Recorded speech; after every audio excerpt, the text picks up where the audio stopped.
Hi. Hey, Shayla. I can't see you. I can see myself. Ah, there we go. I turned my camera off. Good. Let's see now. Don't need that anymore. Okay.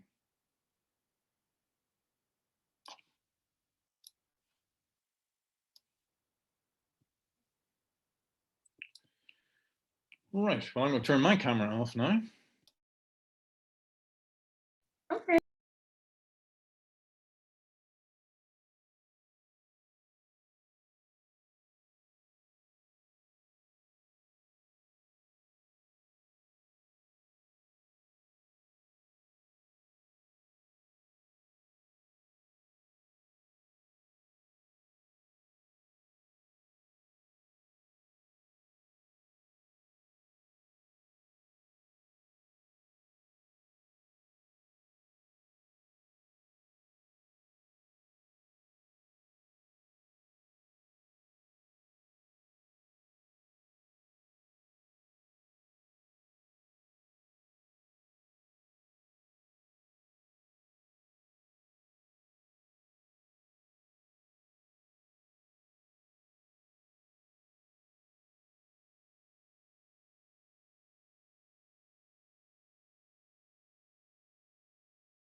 Well, hello there. Good morning again. How are you? I unmute myself. Hey, Susan, how are you? I'm good. I'm good. Yeah, I'm excited about this. I've been looking forward to it for months to Oh, hear dear. what you say. I you know, need to be writing more. Like, I don't know if there would be editorials or some, letters to the editor and that kind of thing. So I'm excited to hear your thoughts. Okay. Well, it's not rocket science. That's good. And I guess, are you going to share some things that we shouldn't do? Yes, a few of those as well. Yeah. Okay, good. Well, our printer went out, and also I'm going to look up your intro here. Oh, is it up? We think. Oh, okay. Okay, let me see if I can print your bio then here. Yeah, I know our printer went out before we'd had it for probably 6, 7 years, and it finally died. I managed to take it apart and clean it and put it back together a few times, but each time it lasted less time before it needed it again. Ah. So we replaced it with a new one that's not nearly as good. It's driving me nuts. Yeah. It's has a mind of its own that just will decide it doesn't want to work. Well, it makes you wonder, the building was closed, and of course, when all the freeze and all, if that could have Right. had an effect on it, who knows what all the cold does. Right. So, Your office building presumably had some heat. Oh, it would have been the power cuts. well, our electricity was off. So Right. I know for at least 3 days, because we're on the same thread, at our house. So we were out Sunday through Wednesday. So I'm sure it got really cold here in the office. So Right. Anyway, well, we're going to give people a few more minutes to get on here.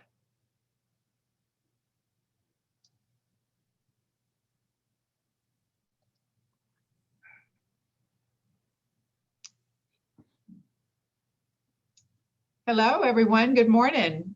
What a treat you're in for. Mo, and I'm so excited. We always like for the speaker to know who his audience is. So why don't we start with introductions? And Brenda, why don't we start with you? Thank you very much. My name is Brenda Boral with Boral Agency. I'm a new member of the Chamber, very, very excited. And we are a full digital agency serving manufacturing, construction, engineering, and B2B industries. Wow. So we help them with awesome support in any marketing, outsourcing their marketing needs, whether it's digital with a website design, social media, search engine optimization. And I would love to connect with people in those industries, construction, manufacturing, and engineering. And thank you for having me here today. Great. Well, we're glad you're here. I bet you do a lot of writing in your business. So this will probably be. Yes, really I do. beneficial I do a lot for of you. writing and content. Right. So yeah, I can definitely help. Good. Well, and Jennifer, why don't you introduce yourself? Hi, Jennifer Briscoe with Hiring Source. We're a recruiting firm that focuses on administrative, accounting, human resources, legal, and marketing positions, and been involved with the Women's Chamber and the Energy Quarter chapter now for a while. Great. Well, we're so glad you're here with us. And so, Julie, you want to introduce yourself? Hi, I'm Julie Westhoff, and I'm with iSphere. I too am a recruiter, and I help people find IT jobs, IT and mostly IT and a little bit engineering, but mostly IT. Oh, wonderful. So, well, great. I just love to write. As the other recruiter, I write a lot to businesses and to candidates, and I just always like to improve. Oh, that's great. Well, I would like to encourage all of y'all to, as members, you have the opportunity to send articles. We can't promise that we'll publish all of them, but we love to have stories, of interest to our members. So we encourage you to do that. So maybe, David, as the teacher today, you can put that as an assignment for everyone that's here on the course to do that. So, And then our newest member, I think, is here. August, you're our newest member. So thank you for joining us. Yeah, thank you very much. I haven't worked on my elevator in a while, actually, but my name is August Royce, president of Post Oak Power. My wife and I, actually, my wife has a business as well that is going to be joining. It's a clothing line. So I was part of the Greater Houston Metropolitan Chamber, and I guess it got absorbed into you guys right after COVID. So Yeah. I'm looking forward to getting involved, and I saw this on the calendar today, and I wanted to jump in and find out more about it. Great. Well, welcome. And again, we do have a B2B that we host as well. So I really encourage you to tune into that, because we'll go over all the committees and how you can get engaged and learn more about you. So we'll have more time then. So Christina, want to introduce yourself? Hi, how are y'all? I'm Christina Blackwell, First Horizon Bank. I am a relationship manager in the real estate group. I originate and underwrite and manage commercial real estate loans for professional real estate developers based in Texas, but we follow them wherever they're going to build or buy their projects. So I'm happy to be here this afternoon. Sorry, I can't do video right now. No, well, I understand. We're just glad you're here, but I understand that you're giving away 3% loans today. Is that? Lowest interest rates in history right now. I mean, it's unbelievable. Can you believe? I know that's what everything is booming around here. So that's great. Great. Thanks for taking the time to be with us. I know that your schedule, all of our schedules are so busy right now with Zoom. I think that we're all overloaded. So, so I would love for you to meet our team as well. Shayla, you want to introduce yourself? Good afternoon, everyone. My name is Shayla White, and I am the Executive Director over the Greater Houston Women's Chamber Women's Business Center. And I am happy that you were able to join us today. And thank you, David, for the session. That's great. And Linda, I noticed you went off. Are you coming back on? You want to introduce yourself?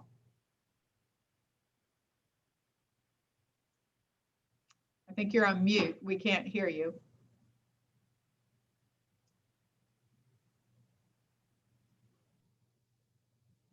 Let me see if I can unmute you. I don't know if I can or not. No. I think she's not connected to the audio. She's not connected to the audio part. Okay, well, we know you're here listening, so that's great. And for those of you who don't know me, I'm Susan Dyson, and proud to be the CEO, president, and founder of this amazing chamber. I will say another note too. We always are excited, even though we have women in our name, we could not exist if we didn't have the support of men. And so we're always excited to welcome them. And one of our favorite men and supporters is our speaker today. It's Dave Rainey. He's an accomplished global professional with a 36-year career in the national resource industry. He retired from BHP Billiton in November 2016 after serving as president, petroleum exploration, and chief geoscientist of all of BHP Billiton's businesses. Before this, he held positions of increasing responsibility for 31 years at BP. I think he said he started when he was 8, so he's hasn't reached the retirement, I don't think, age yet. But he has led exploration teams throughout the world, and we're so lucky to have him here. Since retiring, he served as an independent director on the boards of Stone Energy Inc. and PetroQuest Energy Inc. He is a director of the Switch Energy Alliance and is the current chair of the advisory council to the Jackson School of Geoscience at UT Austin. Yay. He is a founding member and immediate past chair of the Gulf Coast chapter of the American Cancer Society's CEOs Against Cancer Initiative and a board member of the GHWCC. I would like to just add to what a great support he has been, and he really believes in our mission and has been one of our biggest supporters. So please help me welcome Dave. Okay, so I hope everybody can hear me. Thank you for the introduction, Susan. Yes. I'm going to attempt to share my screen, and Shayla and I have practiced this several times, so hopefully it will work. Yay. So hopefully you can all see my screen now. Yep. Yes. Okay, so this is what we're going to cover. We'll start by addressing the question, why is business writing important? We'll then focus in on the key message. And this is the one principle that is easy to put into action, and it has the biggest payback in terms of improving your writing. We'll look at several things that are important to do before you put pen to paper. We'll go back to the key message and explain why it's so important and why it works. And then we'll work through some examples to illustrate the key message in action. At the end, if we have time, and I suspect we will, we'll look at some issues to do with grammar, which is a subject that I learned to dislike intensely when I was at school. I was a schoolboy. Okay, so let's start with, why am I not advancing? Okay, and keys on my keyboard aren't working for some reason. They worked this morning, yeah, so I don't know what's, there we go, now they're working. Okay, so why is business writing important? So I thought I would Google the question and just to see what I would come up with. So this is what I come up with. Effective business writing ensures clear and effective communication. No real surprise there. Effective business writing enables your professional development. People who can write can communicate effectively, and therefore they will wield more influence than their colleagues who lack that skill. Effective writing underpins all other forms of communication. You can't speak well if you don't write well, and you can't make professional videos unless you have a professional script. Effective writing boosts brand reputation. How your brand is perceived will be influenced by how you communicate to your customers, your suppliers, your employees, and your shareholders. A quality website requires quality writing, and quality advertising requires quality writing, and so on. And last but not least, leadership is all about communication. So good writing facilitates good leadership. The bottom line is that effective business writing builds stronger business. It's good for your business, it's good for your employees, and it's good for you. So you don't have to take my word for this. There's a few other people that are much better known than I am who've come to the same conclusion.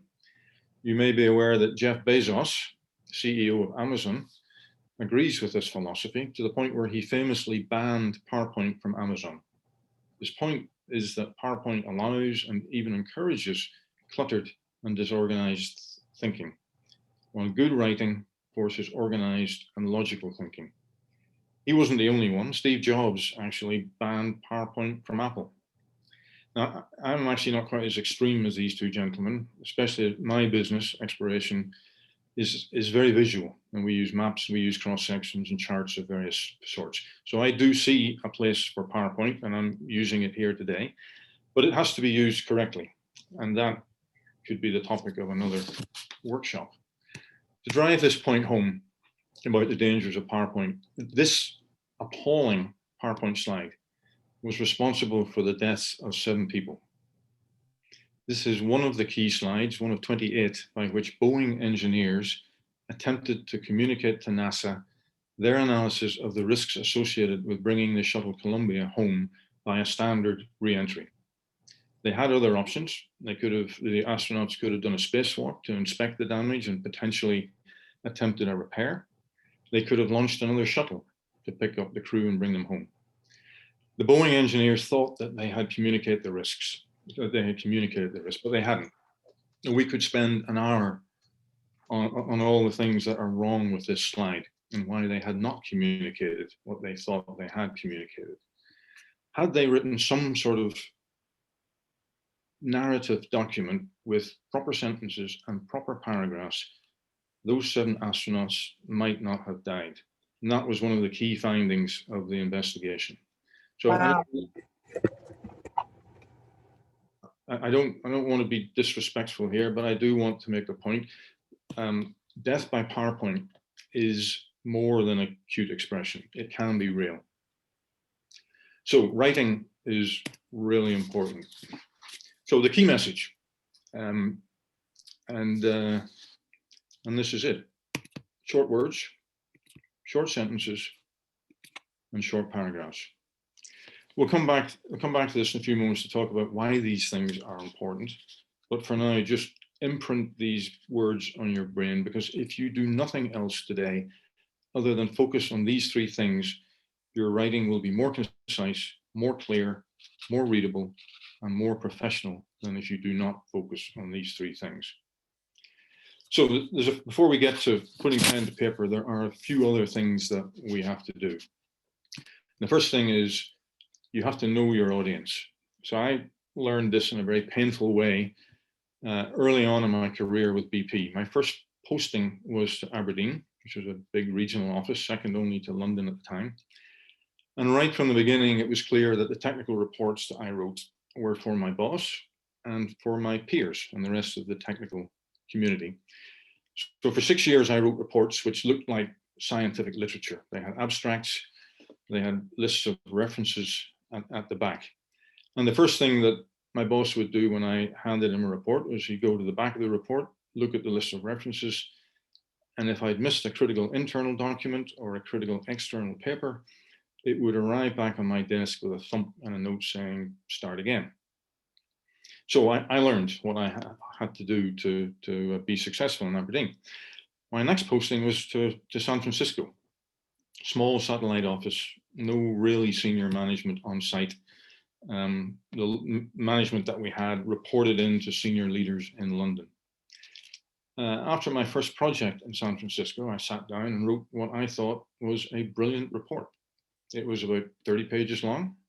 It was well written, full of innovative ideas, and I was really proud of it. And I turned it in on time, and I sat back and waited for the accolades to arrive. Well, it didn't work out that way. The accolades did not arrive, but what did arrive was a very irate chief geologist. And he came through my office door and he said, Rainey, I will not challenge your abilities as a geologist, but I do challenge your abilities as a writer. And I can still see him saying that. And after I picked myself up off the floor, he said, who did you write this for? And I said, well, for you, of course, and the rest of the technical, all my peers in the technical community. And he looked at me and he said, no, you're writing it for the SVP Western Hemisphere in London. So you need to start again. No more than 7 pages, keep it simple, because he's not a geologist. And if you're worried about your technical colleagues, put whatever you like in the appendices. So that was a very painful lesson for me about understanding who your audience is before you put pen to paper. The next thing you need to know is, when you know your audience, what do you want them to know? And if you can't answer those 2 questions, who is my audience? What do I want them to know? Then you shouldn't even start. Don't put pen to paper, because you're just wasting your time. One more thing you do before you put pen to paper, and that is you need to make a plan. I've always found this a really important step, because it's where I have found many times, and where I've watched others find out many times, that I had not actually done the work that I needed to do in order to write the document.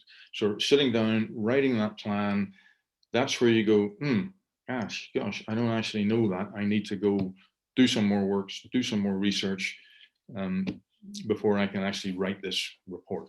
So the plan is very important. I find it useful to use mind maps. It allows me to brainstorm, capture thoughts out of order. And then once I'm pretty sure I've got all the relevant information down on the mind map, then I can start to arrange it into chapters and headings, etc., depending on what sort of document I'm writing. This is the mind map I drew for this presentation. Well, it's actually the mind map I drew for this slide presentation. I tidied up the one that I used. That was my working mind map. And you can see I've been moving things around and reordering things before I actually started on the job. Okay, so those are the things you need to do before you start to put pen to paper. Know your audience, know what you want to tell them, and then have a plan. So let's go back to our key message. Short words, short sentences, short paragraphs. I make no apology, I will make no apology for repeating this over and over again, because this is the single most important thing that you can work on. Why is it important? It's all about the white space. Why is white space important? More white space makes it easier to read. Excuse me. Okay, so I always try to imagine that my boss is going to read my document, memo, white paper, whatever it is, in the back of a limo on the way to the airport, on the plane, on a train at the other end. That I try to imagine that is the environment that my document is going to be read. And that's why I have to make lots of white space. Short words, short sentences, short paragraphs will make it easy to read. So let's look at a couple of examples. So I found this memo on the internet. It's from a county manager to his departmental directors. It's a very heartfelt memo stating his expectations in the matter of corruption. So it's a very important memo. Now, I don't want you to attempt to read it. I just want you to kind of look at its appearance. And I think the first thing you'll notice is the number of big words with multiple syllables, 3, 4, 5, and even 6 syllables. Now look at the sentences.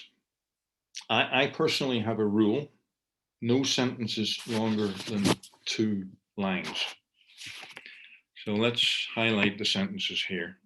So the first sentence, more than 2, is 2.5 lines. Second sentence, 2.5 lines.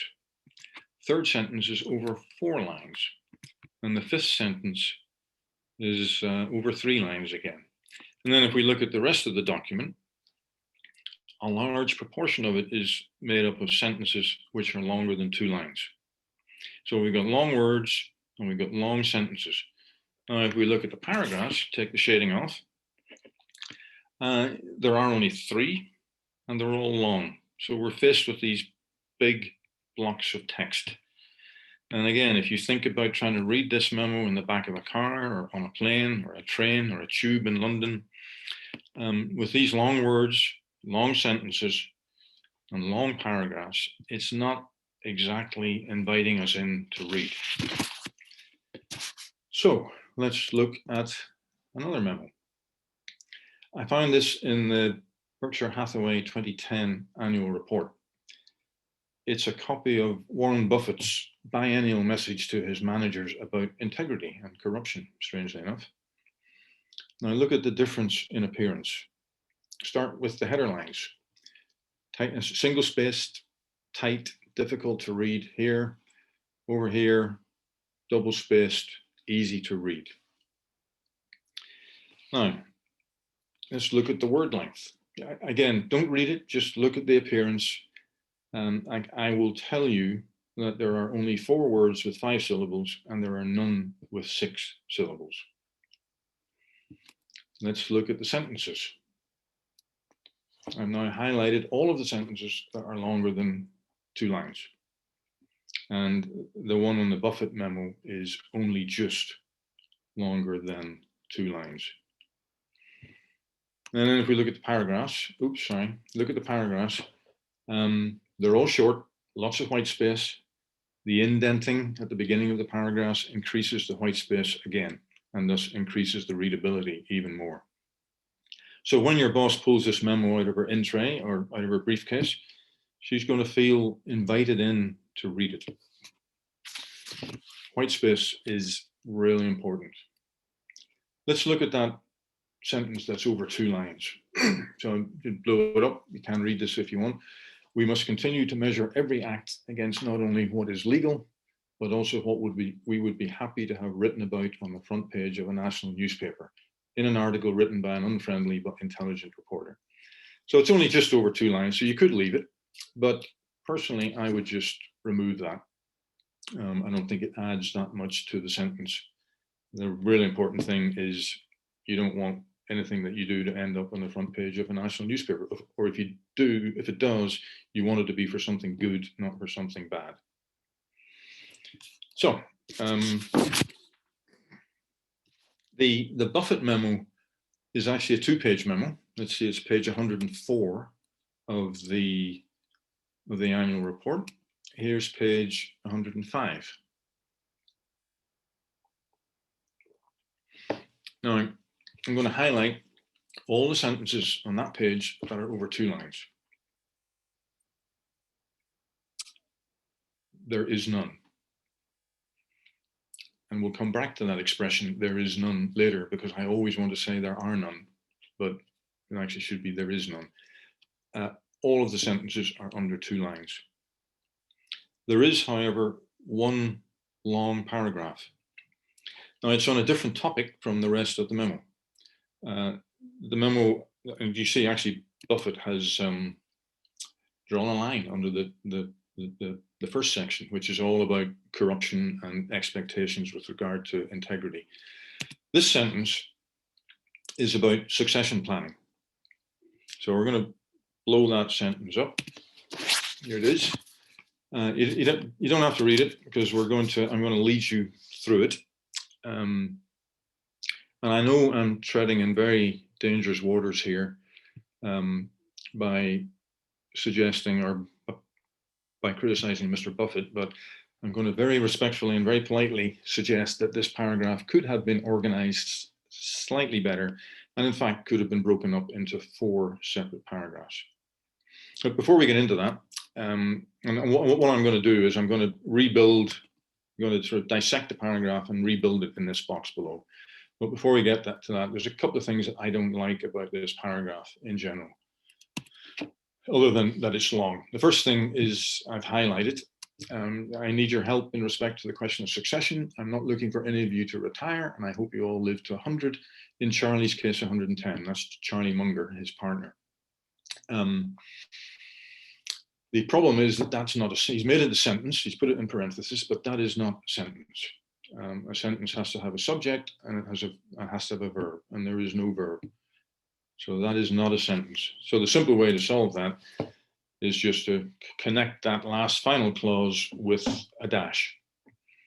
I'm not looking for any of you to retire, and I hope you all live to 100. In Charlie's case, 110. The next thing I don't like about the paragraph, but I do acknowledge that it is a gray area, so I've shaded it in gray, is starting a sentence with but. So in my classical Northern Irish education, it was hammered into me that you do not start a sentence with but I accept that this is one of the things that has becoming increasingly accepted. And there are actually recognized scales for how language evolves and how it moves from slang into general acceptance. And this is one of these that has probably moved into general acceptance. But I don't like it. I don't like starting sentences with but. I also like short sentences. So the easy solution to this is just drop the but just. So I've taken 2 words out of the sentence, and I'm not starting it with a but anymore. So now we'll look at the sentences and see if we can reorganize this a little bit better. All these sentences that I have highlighted in brown relate to the request that he's making. So he's making a request to all of his CEOs, basically, his 73 CEOs that run his businesses. Yeah, I hope you all live to 100. I hope none of you retire, but just in case, can you send me a letter giving your recommendation as to who should take over tomorrow if you become incapacitated tonight? And please summarize the strengths and weaknesses of your primary candidate, as well as any possible alternates you may wish to include. And your note can be short, informal, handwritten, etc. Just mark it personal for Warren. So all of those sentences are about the request. So I would respectfully suggest that they could all be lumped together as a separate paragraph. This sentence it's a little bit of context. It talks to who will see the letters. And it basically says, nobody will see them except me, unless I am no longer CEO, in which case my successor will need to see them. So I've taken that out, made it a separate sentence. There's nothing else that speaks to who will see these letters. So it's a separate paragraph. A one sentence paragraph is fine. No rules against that. And it allows lots of white space. I've chosen actually to break the sentence into two, but that's not really necessary. It would just have been my preference. These two sentences give some more context, but it's, in this case, it's around why he's asking for these letters in writing. And it's basically, the business has got so big, there's 73 businesses, I can't carry it all around in my head anymore. So I'd like you to give it to me in writing. So I would take that out, make it a separate paragraph. And then we're left with the final sentence here in purple. And this is, again, it's an additional context, but in this case, it's about the exception.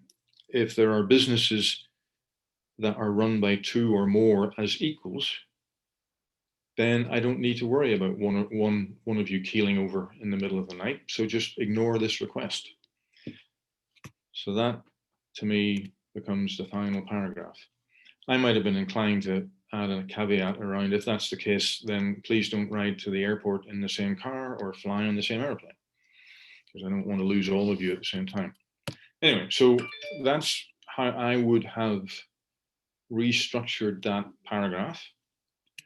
In so doing, I would have gone from this big block of text to these four much shorter paragraphs, and in some cases, shorter sentences as well.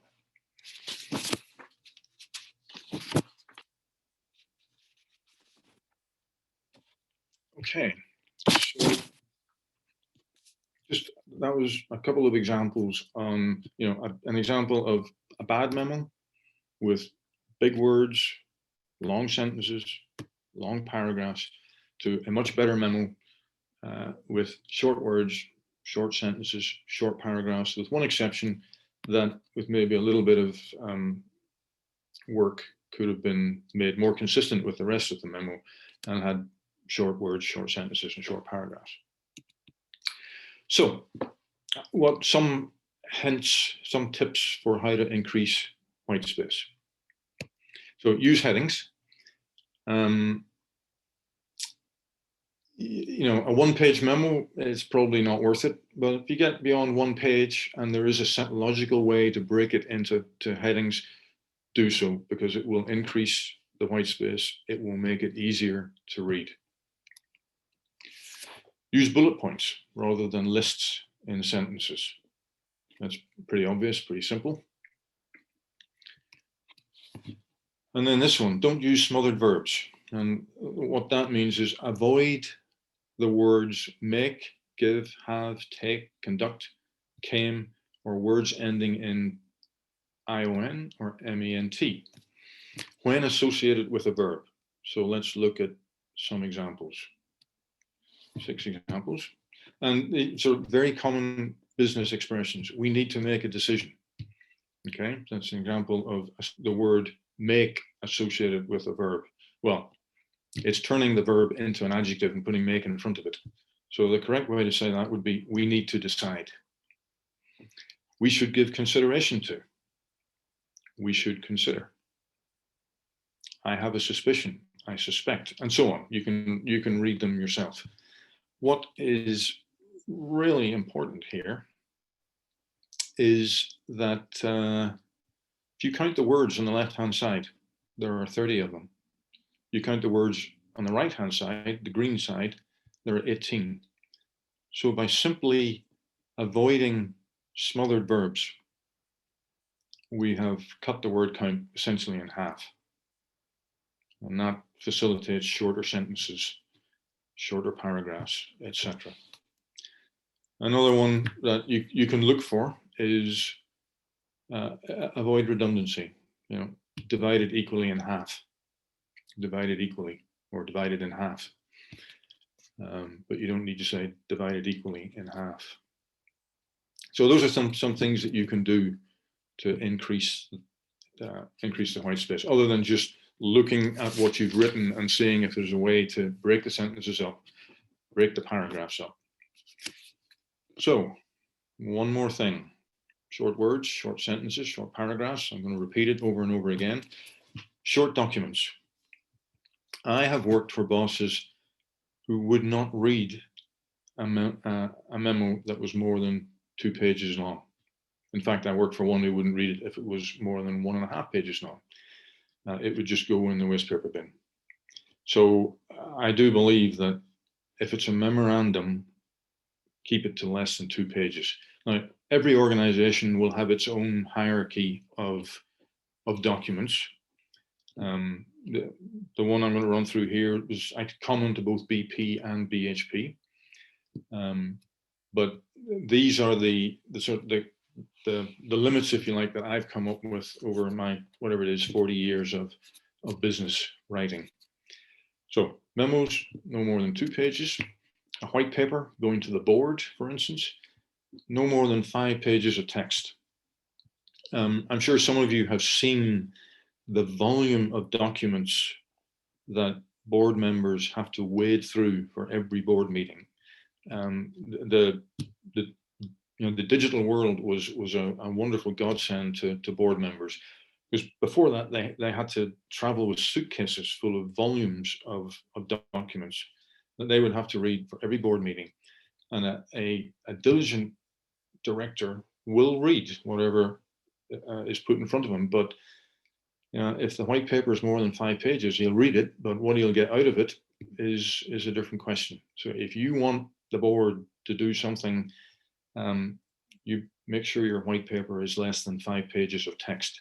Now, if you put diagrams, maps, cross sections, tables, whatever in the paper, that's fine. So it can be many, many more than 5 pages in length. But if you take the text, no more than 5 pages of text.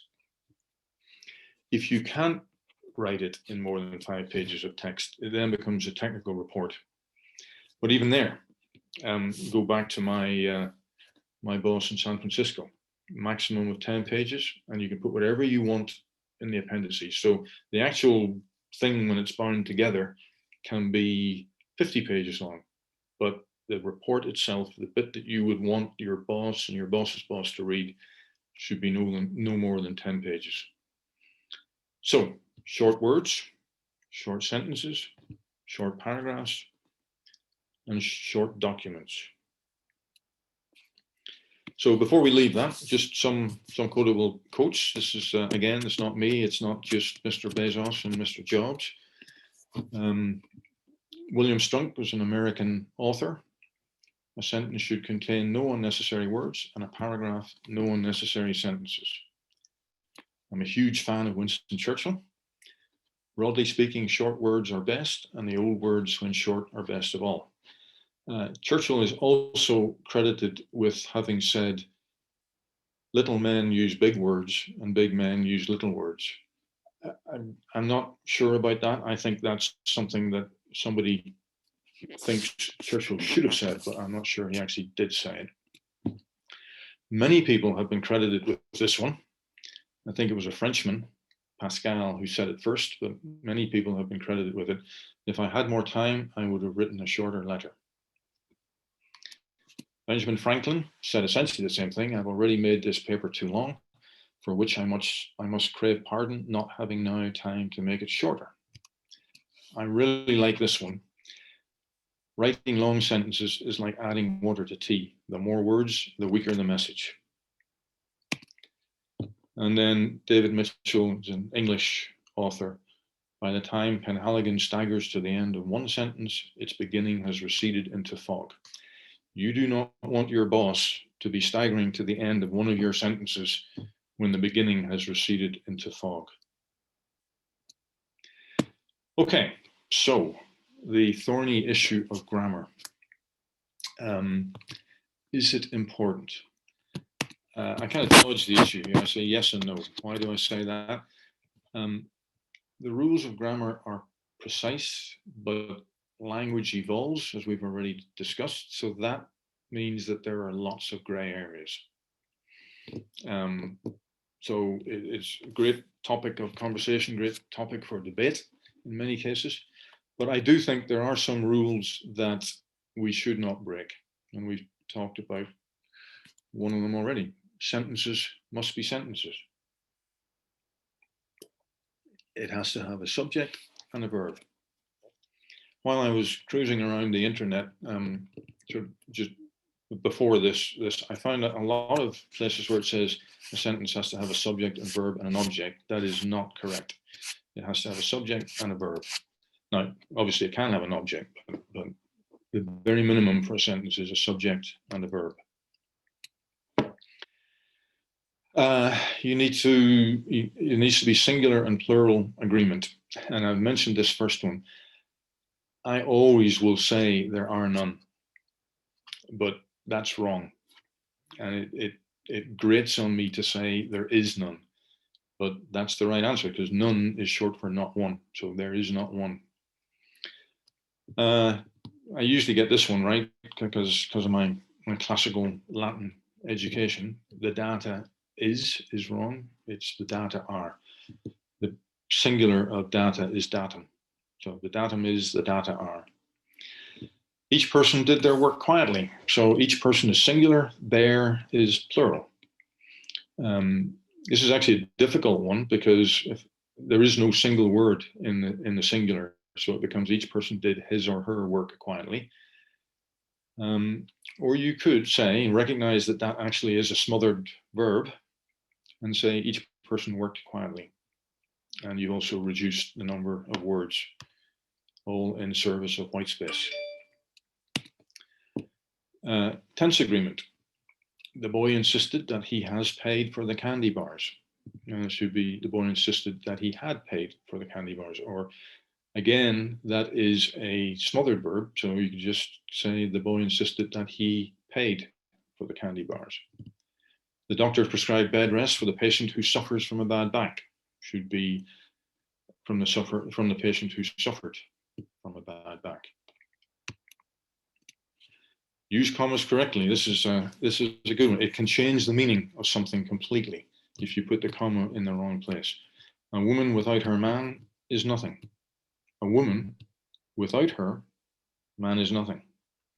Completely different meaning. And I suspect I know which ones would be selected by this audience. Adjectives and adverbs. We got to get those right. This sure was a harsh winter. Well, sure is an adjective. What you're looking for there is an adverb. So this surely was a harsh winter. Good and bad are adjectives. What we're looking for here is adverbs. So I felt badly about not having done well in my final exams. Is the correct way to write that. Colons and semicolons. Semicolons link independent clauses. My simple answer to this one is in service of short sentences, don't use. If the clause can stand on its own as a sentence, let it stand on its own as a sentence. Colons introduce lists and link certain types of independent clauses. So again, don't, a 3-word list in a sentence is fine. Gets anything more than that, you need to break it out in bullets. And you can use the colon at the end of the last sentence, if you like, to introduce the bullet points. And then each bullet would finish with a semicolon. Parallel structure. So here's an example. My degree, my work experience, and ability to complete complicated projects qualify me for the job. So what do we mean by parallel structure?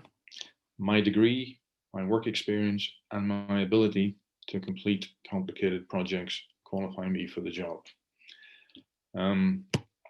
I'll show you another one. I'm going to get myself in big trouble here, but dedicated to the advancement of and empowerment of women through avenues of leadership, a noun, education, a noun, advocacy, a noun, and mentoring, a verb. So, or should it be membership? I'll just leave that out there.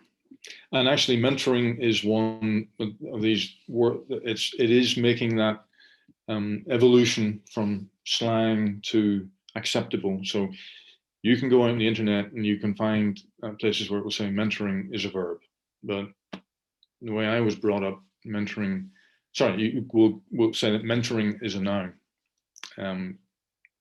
Where what I was taught was mentoring is a verb. So it would be mentorship, leadership, education, advocacy, and mentorship.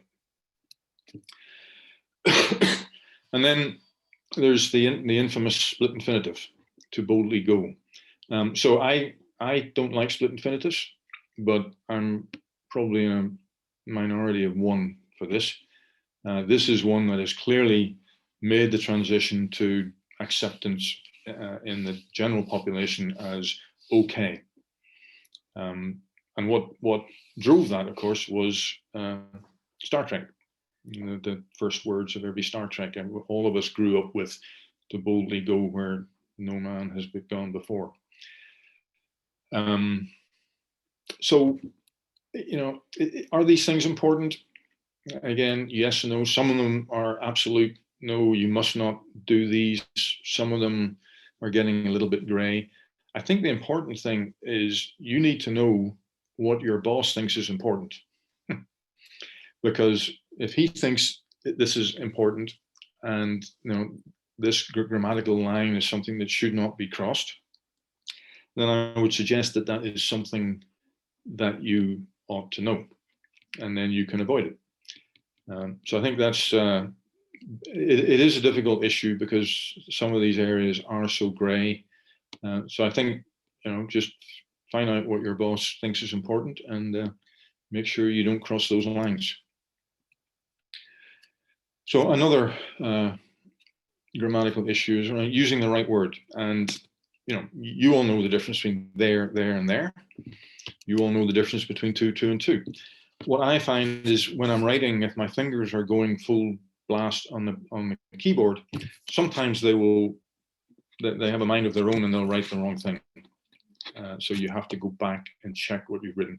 The other thing that can happen, of course, is automatic spell checkers can do terrible things to your writing. So again, you need to check what you've written. And I continue to be amazed by the fact that people will dash off an email and clearly don't read it, because, you know, when you read it at the other end, it's nonsense because of something that spell checker has done or something that their fingers have done that they know fully that they shouldn't have done.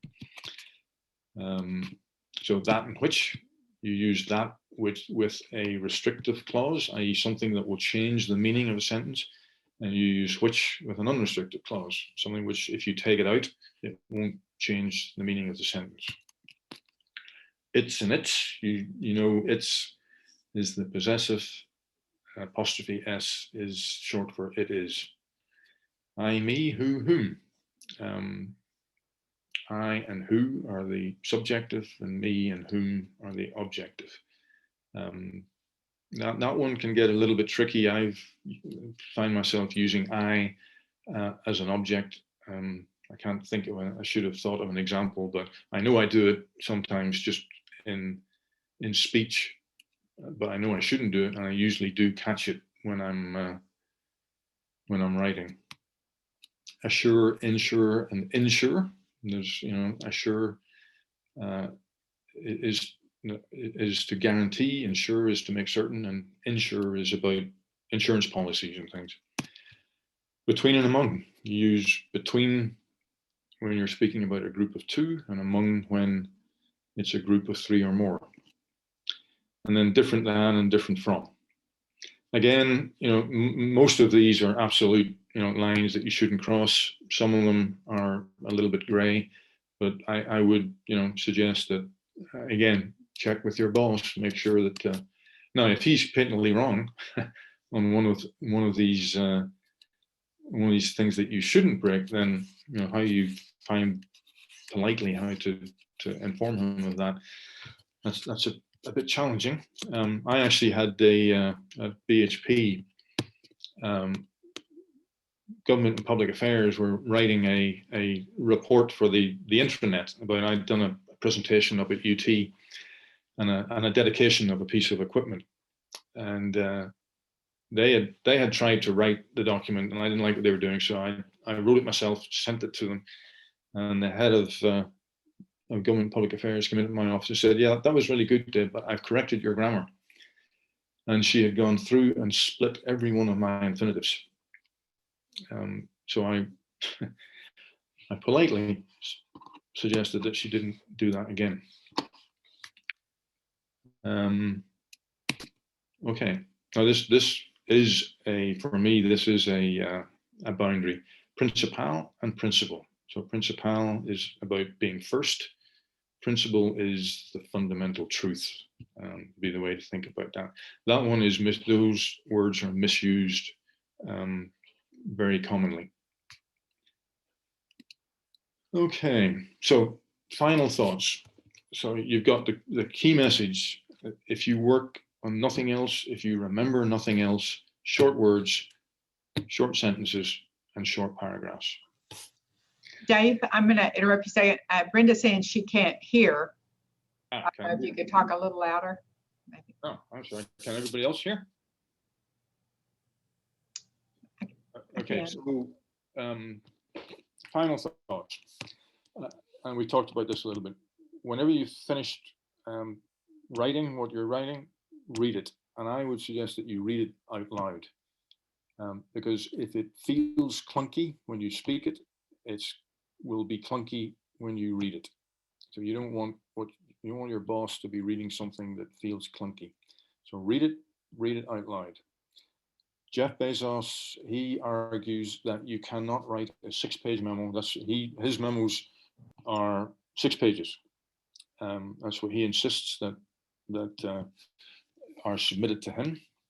And he says they take 6 or 7 days because you have to write it, sleep on it, edit it, sleep on it, edit it again, sleep on it.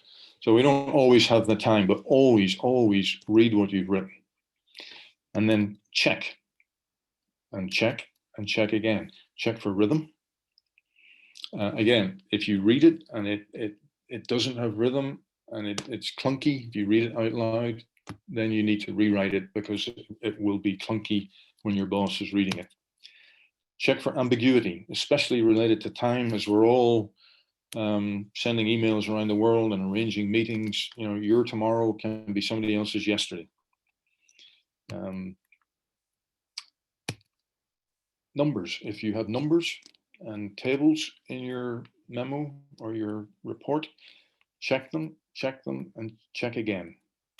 I had an executive assistant at BHP, and we were writing a paper for the board, and he brought me the draft of the paper, and I said, "Have you checked the numbers in the tables?" And he said, "Yes." And I said, "Are you sure?"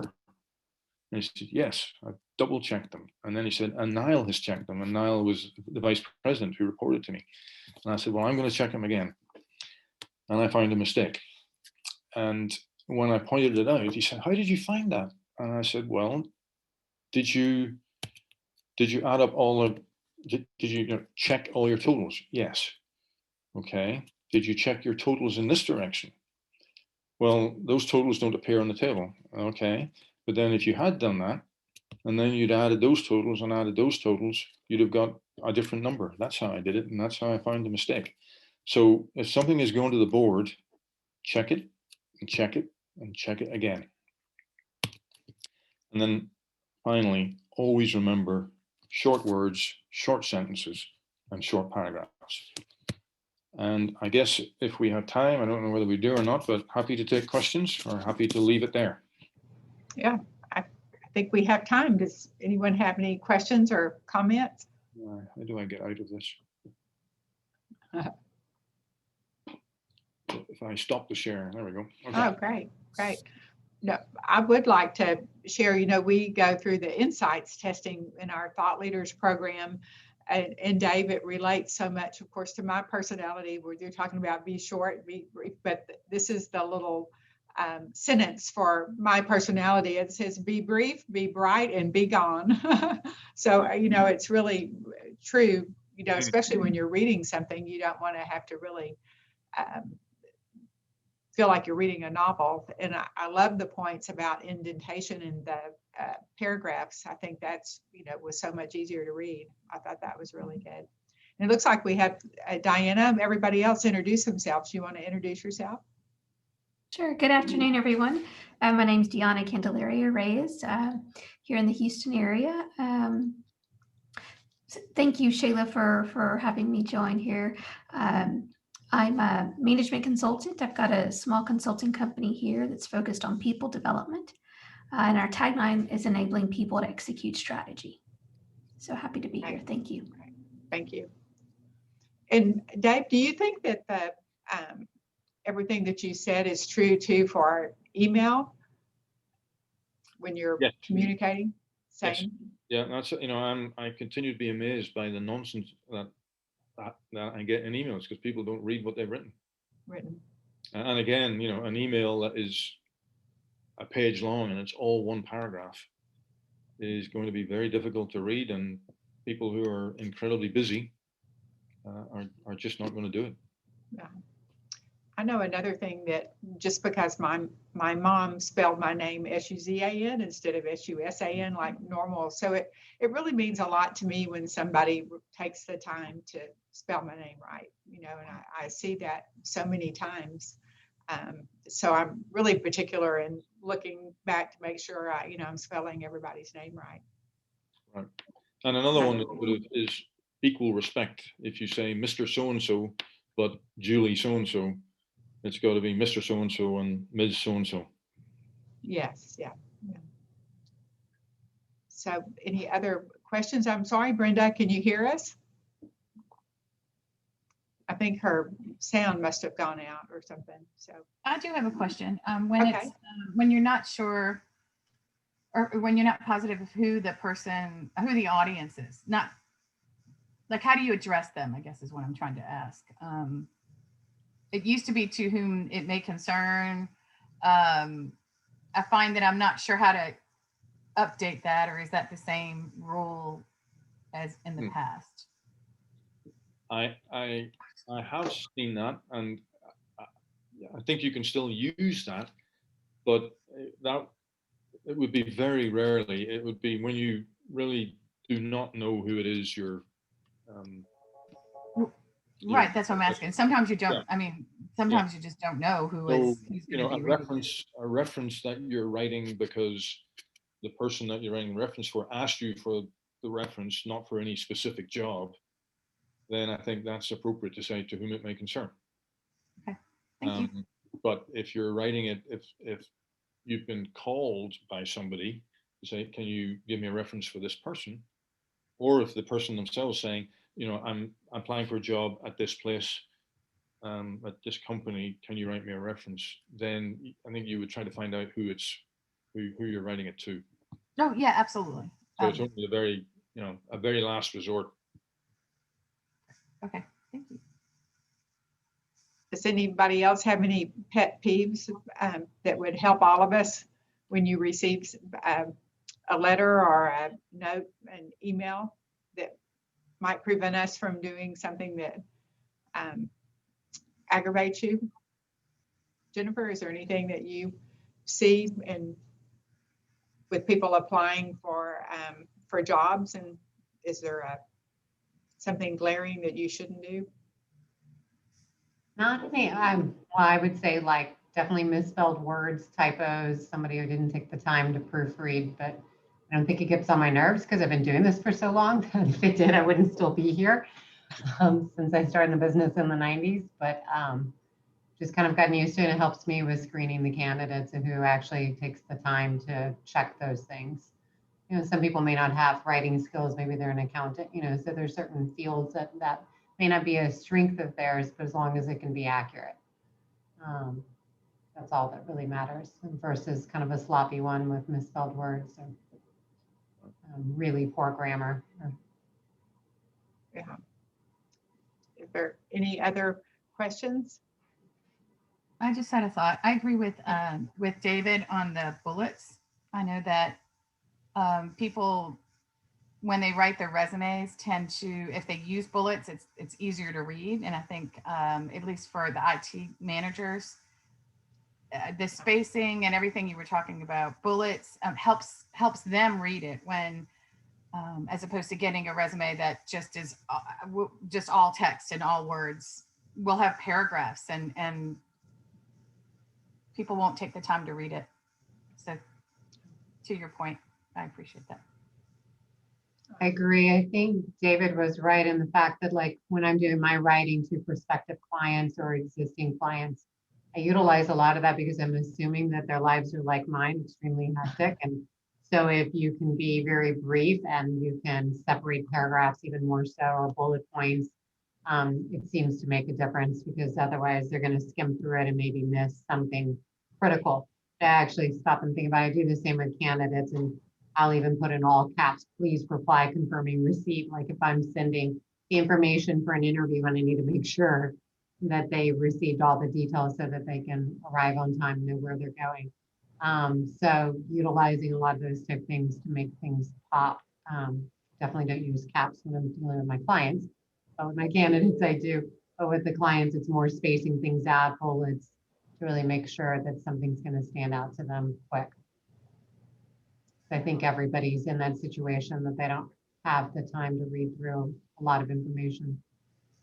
I think about too, it's so true, Dave, what you said, that it's, and especially Julie, like you were talking about, if you're writing to somebody that doesn't know you, I mean, this is your introduction to them. It's going to be your first impression, you know, so it is so important, you know, to make sure that you are spelling everything right and that it looks good. And I know Brenda, being a marketer, when you get the letter, you know, just to see that it's visually nice too makes such a difference as well. So, well, gosh, Dave, thank you so much. I've learned a lot, so I'm going to practice it, and I know Shayla, you'll have to keep me honest, Shayla and Linda, on this when we're doing proposals for grants and everything else. That it really does make sense. So, thank you again. Yes, thanks, Dave. Oh, my pleasure. Yes, let's give them a round of applause. Thank you. Will you be sending the recording out? I'm sorry? Would you be sending the recording out? Yes, we will. We did take this, so we will post it on our website. So, Dave, you'll live in infinity then here. So. Thank you. Thanks again, David. Right. Thank you. Bye. I appreciated everything. Bye. Bye.